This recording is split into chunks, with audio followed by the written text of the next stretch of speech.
and I was guarding this prisoner, and my job was to make sure he kept standing up, but something was wrong with his leg. He was injured, and he kept falling to the ground.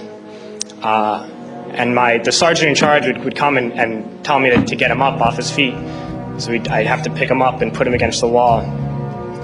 And he kept going down. I just have to keep pulling him up and putting him against the wall.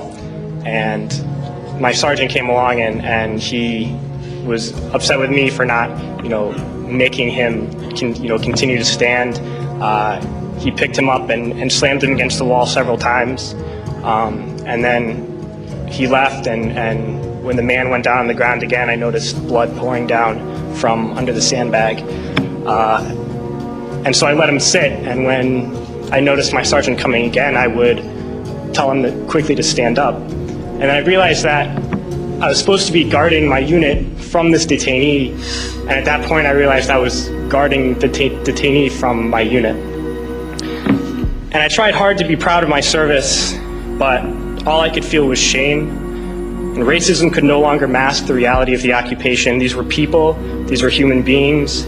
I've since been plagued by guilt anytime I see an elderly man, like the one who couldn't walk, who he rolled onto a stretcher and told the Iraqi police to take him away.